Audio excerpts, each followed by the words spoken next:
This is Matt Brainerd, Executive Director and founder of Look Ahead America, and your host for the Political Prisoner podcast.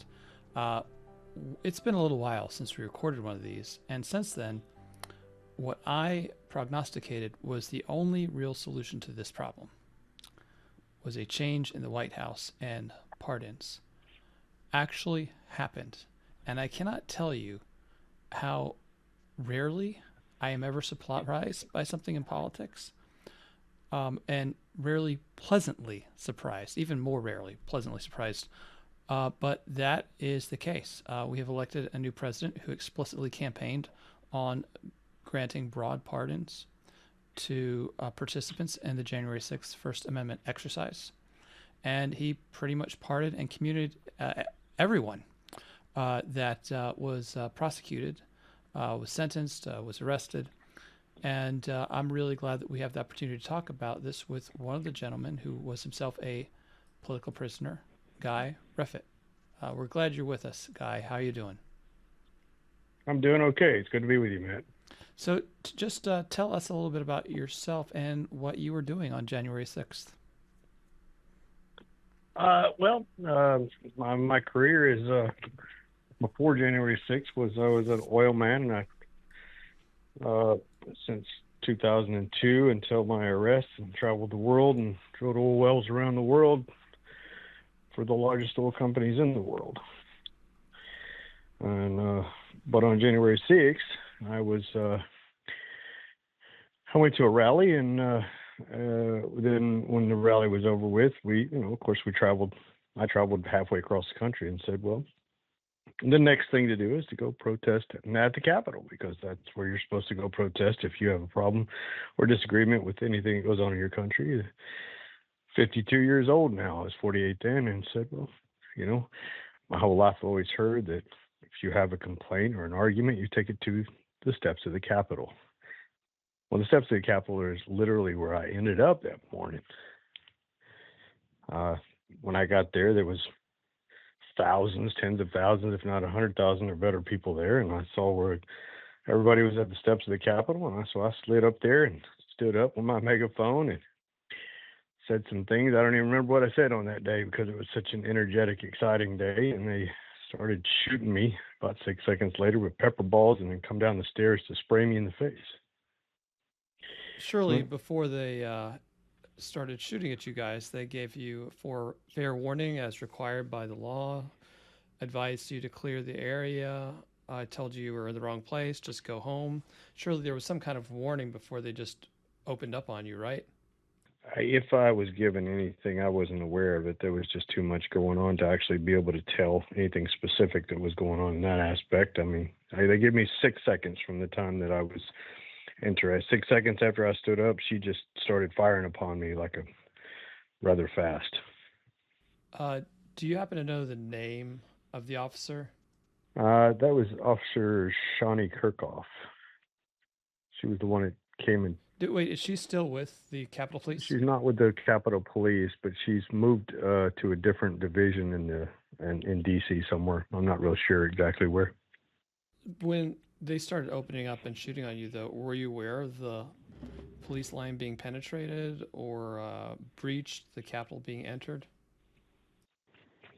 I wasn't aware of anything at that point, other than there was a lot of people there, and we were at the Capitol steps. I mean, other than that, I wasn't aware of any breach of the Capitol until sometime after that, whenever I couldn't see, and I was basically being led around. And when I got to the point where I was incapacitated up at the top of the stairs, I'd gotten led to that point, and the person that was assisting me said they made it in the building. And I said, well, I didn't come here for that. I'm leaving. So scooted down the steps on my butt because I couldn't see. And when I got down to the bottom of the steps and I got to where I could see again, I went back to my hotel room. Wait, so you didn't even enter the Capitol? You didn't trespass inside the building or anything like that? Yeah, that part it never happened. I never went in the Capitol. So tell us about your encounter with the FBI. Oh, that was exciting. I think it was about 6:30 in the morning, still dark. We woke to flashbangs going off on each side of the house,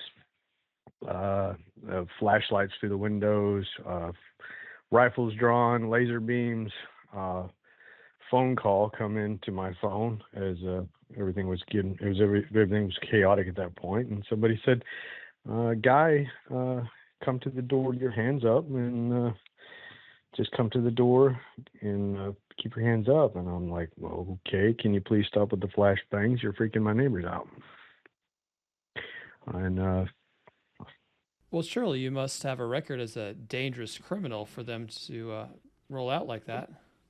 well, you would think so, but no, I absolutely have no violence ever in my history. I've never been a criminal of any aspect. I mean, other than speeding tickets and unpaid stuff that I, as a teenager, never really did take care of very well, like most teenagers. Other than that, no significant, nothing. Law. As a matter of fact, working overseas for the largest companies in the world, my job is to make sure, as I go through the process of being vetted, is to make sure that they have an FBI background check every time, and local law enforcement. Every time I move to a different contract, every one of them needed me to go do Identico and Morphotrust, which is electronic fingerprints and an FBI background check. So that's a very consistent process for me. So you've been vetted multiple times by law enforcement agencies, including the FBI. Correct. Multiple times. Huh. And yet, around the world. And yet, Not. we have what you would expect them to use against Manuel Noriega or a criminal of similar caliber. Yeah. So I guess you went outside and pick it up from right there. What happened next? Yeah, I mean, when I got to the door, they had the rifles drawn on me. They asked me to step outside, and they cuffed me up, and they put me on the back of the SWAT vehicle, which was sitting in the front yard because they were intending to drive through the front door with the boom down the ramming rod on the front of the SWAT truck. They were going to drive through the front door, but the tree was in the way. So fortunately, I had a tree in the way. Other than that, they were intending on driving through the door. And this was the FBI? This was not just the FBI. This was FBI, but it was also Joint Terrorism Task Force. It was SWAT, and it was the local state troopers were also there. I do believe I saw a few of the local officers, but I don't believe there was very many of them. Well, how many people total did they send out to bring you in? I want to say, we had video. There was somewhere in the 20s. I think it was like 24 officers. What I believe, my understanding was like 24. So they never just had just somebody come by and say, "Hey, you're under arrest. Would you mind coming with us because of your involvement?" They didn't offer that. That was never proffered. They just not at 6:30. Not 6:30 in the morning. Whenever they're coming down the road, my neighbor had this video from his home cameras. You can see them coming in with no lights, all in the dark until they get to the front yard, and then all of a sudden, all their lights come on and the flashbangs go off. It was a surprise attack. I hear that a lot of these FBI agents who are involved with this terrorism against innocent U.S. citizens are losing their jobs. Has that caused you to lose any sleep at night? No, it has not. I haven't either. I sleep just fine knowing that's happening. I sleep comfortably knowing that they're not doing all of this to the rest of America. I really regret that it had happened to you. So why don't you take us to the point where I guess you must have been charged with something for all of that show of force. Well, no, initially that was something that Agent Laird Hightower, I guess he was the agent overseeing that specific situation. Is his little smart mouth decided to tell me when I asked him. I said, "Well, what is it you even have on me? What did you just come to my house and do all that for?" And he folds up the piece of paper as he proceeds to tell me that it was for a misdemeanor trespass, as he stuck it in my shirt pocket. And I said, "You came at me like that for a misdemeanor trespass. That's literally it?" And he said, "Yeah, that's it." What was his? I got the last name of Hightower. What's his first name? First name was Laird Hightower. Laird Hightower. Well, I'm going to be looking up that LinkedIn and making sure that there is a recent change. And if there's not, then We putting that gentleman on blast, Laird Hightower. So I mean, Yes, maybe get your real estate license, look into over the road trucking. Although I don't know that requires real work. That's a hard job. yeah, It's not yeah. like roughing up Well, innocent Americans in the middle of the morning. I mean, I guess you had to get up early for that. Um, so they actually charged you with one thing with trespass. initially, yeah, it was the trespass. Initially, that was what I was told whenever they had me cuffed in the car. They later superseded the indictment to a total of 5 counts. What were the other four, if you happen to remember them? Well, there was the trespass. Then there was 2 civil disorders. One for just the same one most everybody got. I got an exceptionally different one, which was the second civil disorder, which is a 231 civil disorder, and it falls under an A2, which is a transport manufacture of firearms in furtherance of a civil disorder. It's a thought crime.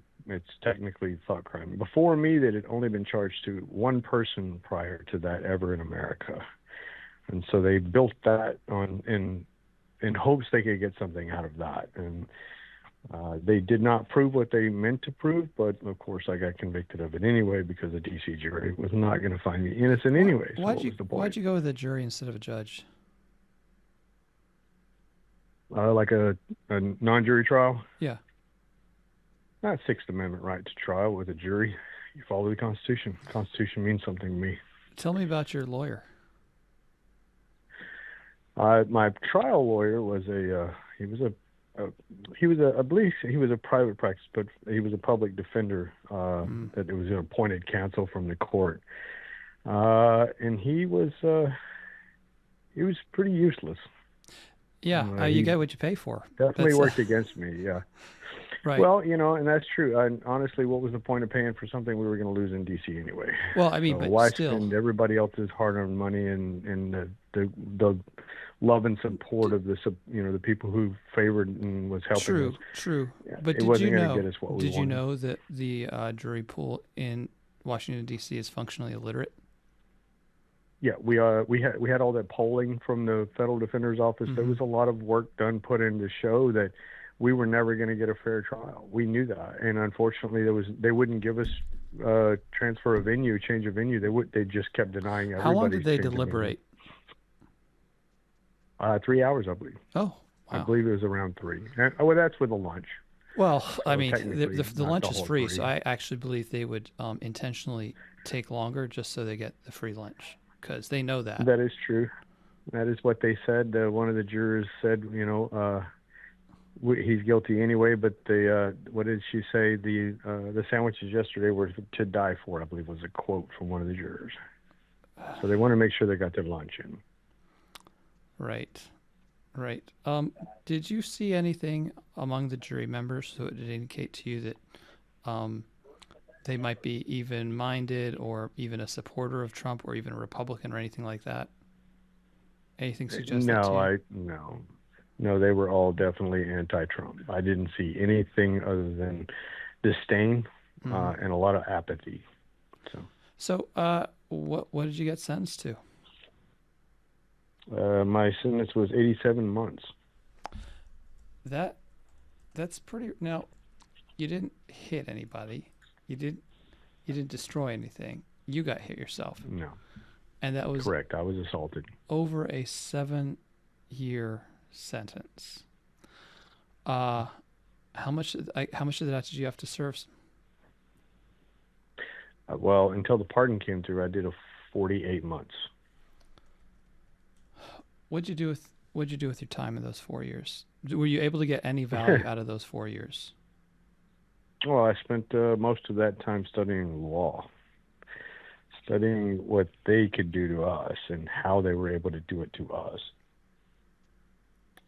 and trying to figure out what was going on and what was broken in our system. So I kept my head buried in the law library and tried to help out other inmates write motions for the court and try to help them understand that, in America, we need to stop taking plea agreements. We are doing it to ourselves. Plea agreements are the detriment of our constitutional rights, and as long as we're taking plea agreements, we're going to, there's no way to fix the judicial system. Everybody needs to just rise up and go to trial. Everyone needs to go to trial in America. I don't care if you're J6 or anyone else, but everyone in America needs to stop taking plea agreements. It's a huge problem for our side, for everyone in America. That is one thing I gained from all of my knowledge, was that 99.6% of convictions come by way of plea agreement, and they win every time because America is signing away their rights to their Constitution. So I'm going to ask you some hard questions. Why exactly did you bring zip ties? I own those zip ties. I have I had a security company at the time. I had all kinds of things that I had purchased and owned, but I had purchased them for like the Antifa and BLM rioters, and we knew that Antifa was going to be there that day, and if there was going to be a bad situation with Antifa, and if they were assaulting officers or something like that, and the state of Texas under Penal Code, I think it's Penal Code 4. It's been 4 years since I remember studying all this stuff. But if you see a violent assault on an officer, you have the right to restrain them in the state of Texas. Now, I'm not so sure if D.C. is the same way, but if an officer is being violently assaulted, then it's my duty as a citizen to restrain that person and try to help out. And if Antifa was there doing such a thing, then I had the option to control the environment in that situation. That makes sense. I mean, Antifa has a record showing up at these events and being violent, and there's nothing they do. Now, you also had a holstered handgun. Well, that's what they say. Now, they've never really actually produced a handgun for the trial or anything. They always talked about a holster. And they implied a handgun, but they really didn't show that, in my opinion. One other thing on the hardball here for you is that apparently part of some group, which is not illegal to be part of a group, but that you had told them that you wanted to drag Hillary Clinton. Not Hillary Clinton.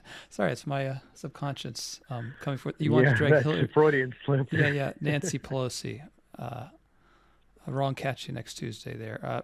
Nancy Pelosi out of the Capitol building by her ankles, with her head hitting every step on the way down.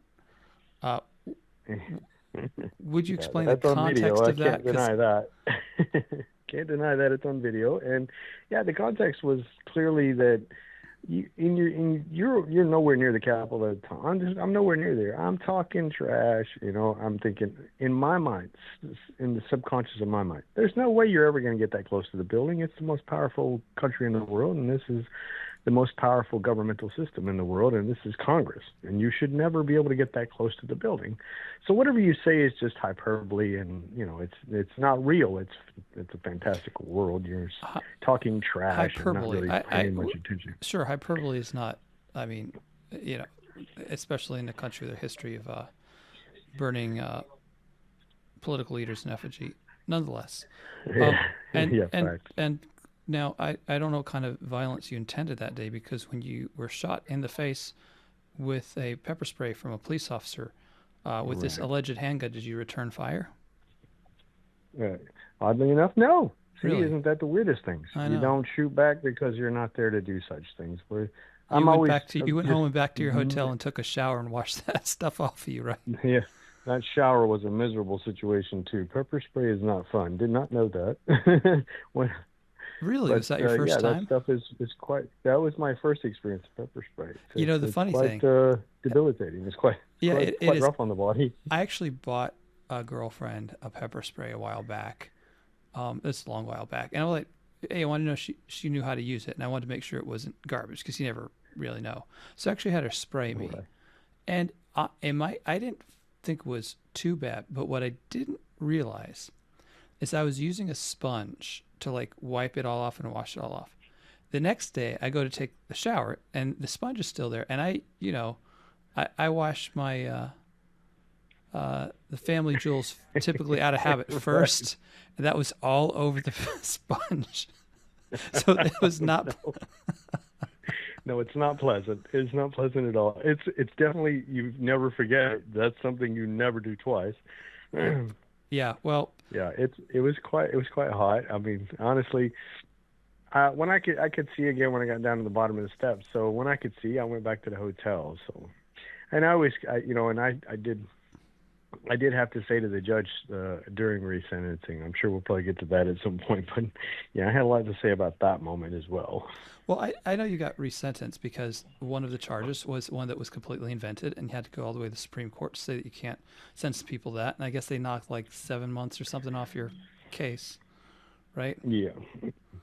Well, look, I just want to sort of step to sort of the big thing that I guess is did you how did you think this was going to end for you in prison when you get that 7 or I guess 6 and change year sentence? I mean, did you think you were just going to serve it all out, or were you expecting? Did you believe President Trump would win and that he would pardon you? What did you really believe? And I were you did. surprised by what I did happened? believe.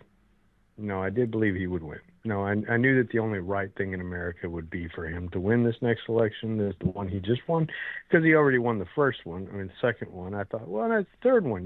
Third time's a charm. Hmm.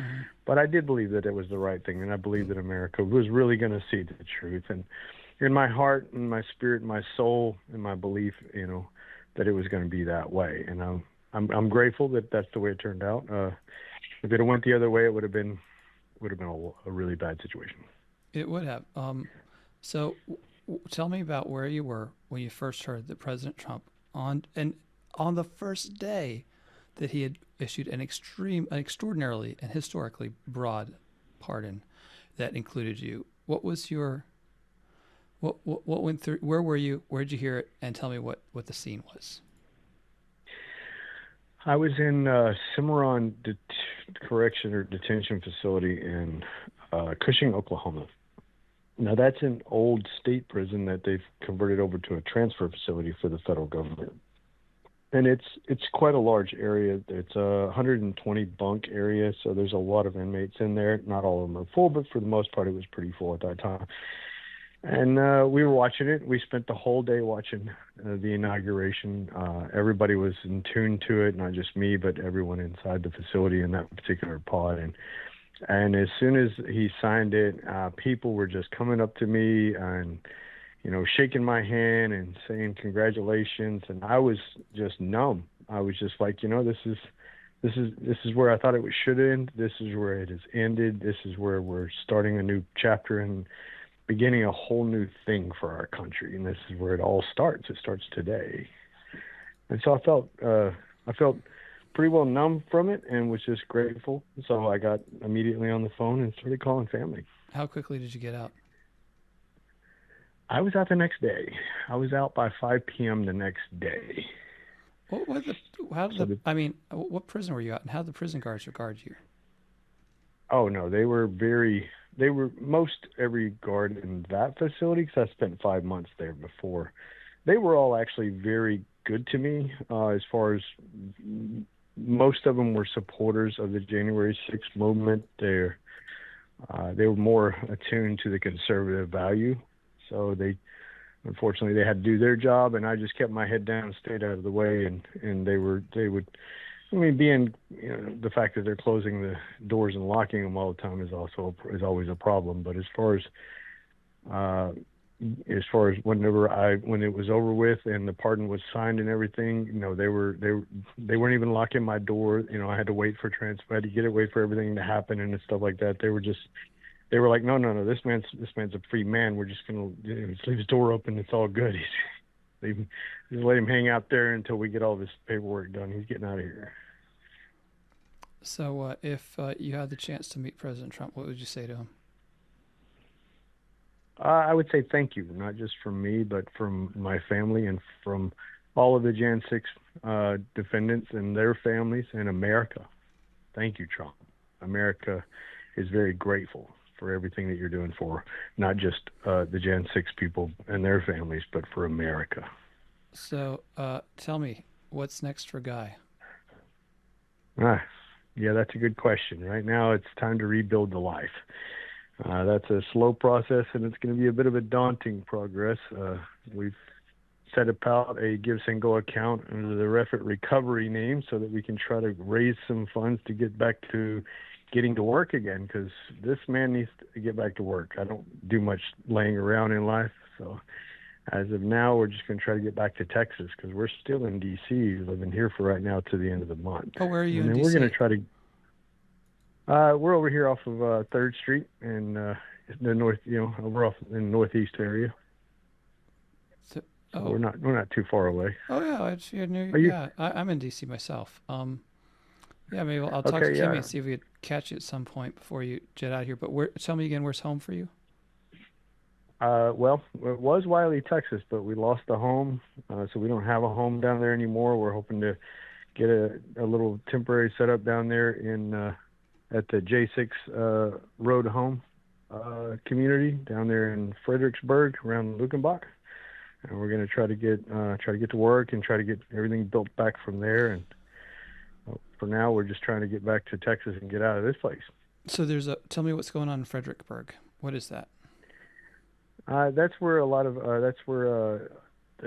Jenny Cutt has got some stuff set up where she's got little tiny homes that she's building. I'm going to go down there and help them build some more. So we have several J6 folks that are going to be coming out that just don't have anything anymore. They've lost everything, and so they need a place to stay. So everybody's trying to pull together some help down there to try to get those to reacclimate back into the community again and get more comfortable with being out after being in so long.